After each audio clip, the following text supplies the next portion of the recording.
What happened to TOTO? Before their formation in 1976, most of the members of TOTO were already Los Angeles music biz insiders. A couple were even born into the business. David Paich was the son of celebrated arranger Marty Paich, who worked on Ray Charles' landmark 1962 album Modern Sounds in Country and Western Music. Jeff Porcaro's dad drummed on several Lalo Schifrin scores and played in sessions with Nancy Sinatra and the Monkees. David Paich and Jeff Porcaro met while attending Venice Grant High School, and while they were students, they played together in a band called Rural Still Life. After graduation, Paich and Porcaro became a session musician, playing on records by Steely Dan, Cher, and Seals and Crofts, among many others. Paich would end up co-composing over half of Boz Scaggs' 1976 groundbreaking smash Silk Degrees, including the hit Slow Down and Lido Shuffle, which turned the keyboardist into a hot commodity among record labels. He and Porcaro, who also played on Silk Degrees, decided to form TOTO, recruiting bassist David Hungate from Skaggs' band, along with Jeff's keyboardist brother Steve and guitarist Steve Lukather, who also had a history with Boz Scaggs. Their final addition was singer Bobby Kimball, and TOTO signed to Columbia in 1976. Released in October of 1978, TOTO's self-titled debut swiftly became a hit, with its lead single Hold the Line climbing to number 5 on Billboard Hot 100. TOTO also made its way into the top 10, peaking at number 9, and it was certified gold by the end of 1978 and platinum in January. In 1979, TOTO was nominated for 2 Grammy Awards, Best New Artist, which they lost to the disco outfit A Taste of Honey, and Producer of the Year, which they took home. Hydra quickly followed in October 1979, but it stalled out on the Billboard 200 at 37, with its hit single 99 going no further than 26 on the Billboard Hot 100. Hydra was still certified gold in March 1980. The Harder Edge Turn Back appeared in 1981, but it stiffed, peaking at number 41 on the Billboard 200 and failing to generate a hit single. TOTO's 4th album was positioned as a make-or-break record for the band, and 1982's TOTO 4 did indeed make the band. Deliberately constructed as an immaculately produced mainstream pop record, TOTO turned into the blockbuster it was designed to be, peaking at number 4 on the Billboard charts, earning 3 platinum certifications, with 2 arriving within its chart run, the latter coming in 1991. And they also won a whopping 5 Grammy Awards, including Record of the Year, Song of the Year, and Album of the Year. The song-based awards were awarded to Rosanna, the album's first single, which went to number 2 on the Billboard Hot 100, but the record's second single, Africa, was a bigger hit, reaching number 1 in early 1983. One final single, I Won't Hold You Back, reached number 10 in 1983, right around the time Human Nature, a Michael Jackson single co-written with Steve Porcaro, was on the charts. Human Nature was pulled from Thriller, the 1982 blockbuster by Michael Jackson that featured both Porcaro brothers, Steve Lukather, and David Paich, meaning TOTO was once again on the charts both as a band and as a session musician. Although TOTO was at the peak of their fame, there was trouble brewing behind the scenes. David Hungate left the band after the release of TOTO 4, relocating to Nashville so he could play and produce sessions in the Music City. He was replaced by Michael Porcaro, Jeff and Steve's brother. Bobby Kimball was fired from the band in 1984 in the wake of the dismissal of drug charges from 1981 that he spent the majority of 1983 defending.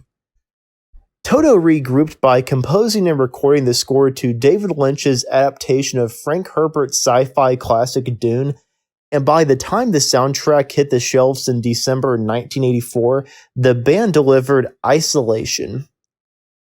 Released with new singer Fergie Frederiksen, who previously sang with Trillion and LaRue, the arena rock-leaning Isolation didn't appear to as wide of an audience as TOTO 4.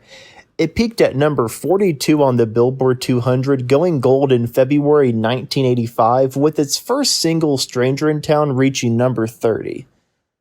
Following the conclusion of the Isolation tour, Fergie was fired from the band. Hiring Joseph Williams as their lead singer, TOTO quickly wrote and recorded Fahrenheit, which echoed the pop sounds of TOTO 4 but still found space for a cameo by Miles Davis. Released in August 1986, the album reached number 40 on the Top 200 while generating a number 11 hit in the form of I'll Be Over You, which featured Michael McDonald on backing vocals. Steve Porcaro parted ways with TOTO at the end of the Fahrenheit supporting tour.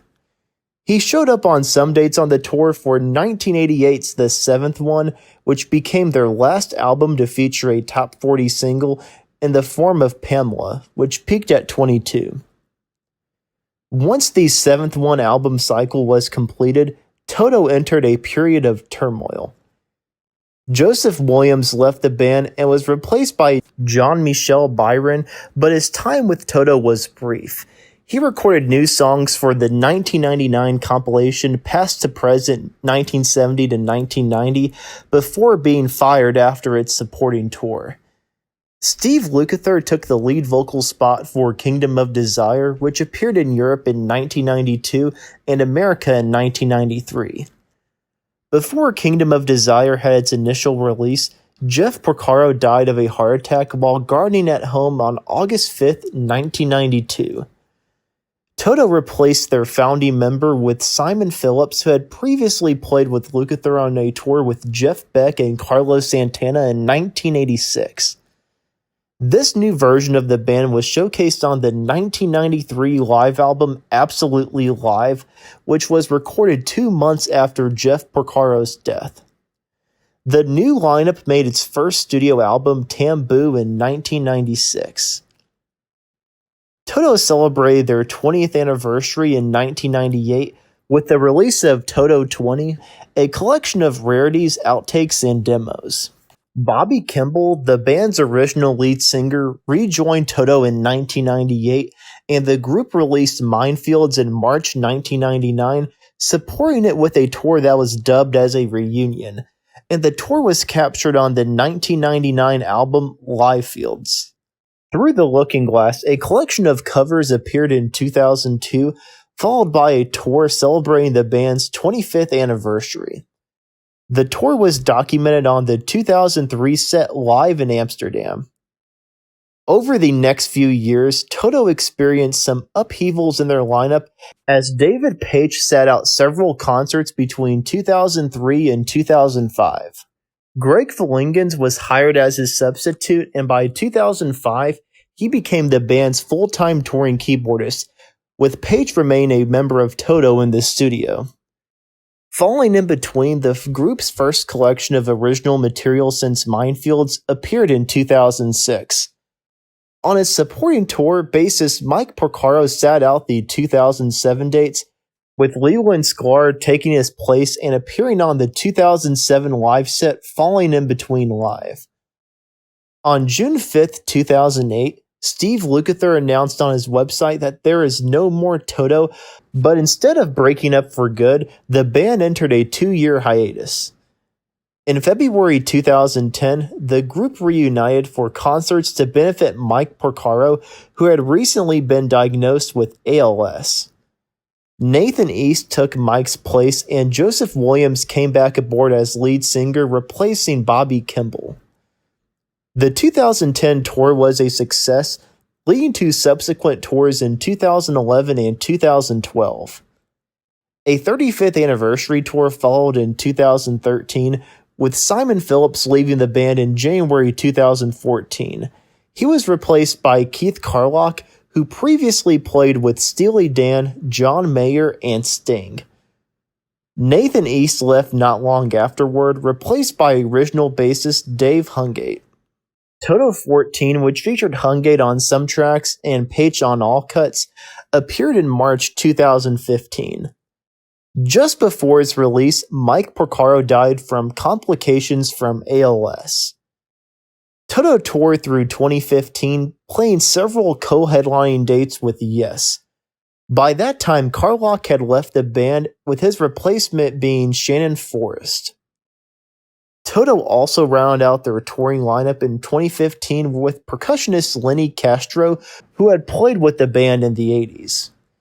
Soon, Hungate left the band again, replaced by Leland Sklar, whose tenure was brief, with him being replaced by Shimban Schrock in 2017.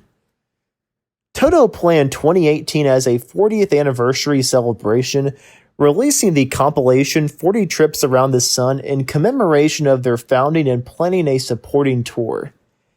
That year, the band experienced a spike in popularity thanks to a resurgence of popularity for their 1982 #1 hit, Africa. Younger listeners turned into a viral sensation on the internet, and that popularity crossed over into the mainstream when Weezer covered it after a 14-year-old fan urged the band to do so on Twitter. Weezer's Africa became a hit, reaching #1 on Billboard's alternative rock chart and number 54 on the Billboard Hot 100, and Toto returned the favor by recording a version of Weezer's Hash Pipe. The group's new lineup, which included John Pierce, Steve Magoria, and Robert Sput Searight, debuted with a live-stream concert in Los Angeles, which was released to the public on 2021's With a Little Help from My Friends. In 2019, it was announced that Bobby Kimball had been diagnosed with dementia, and this was later confirmed by Steve Lukather just a couple of years later, and it was later specified to be frontotemporal dementia. In the summer of 2025, Toto is going to be back on tour with other 80s acts such as Men at Work and Christopher Cross. And that's what happened to Toto. Thank you again for watching. Like and subscribe if you haven't already. Give me some facts about the band that I failed to mention, and let me know who I should do next on the channel. Thank you again for watching, and I will see you in the next video.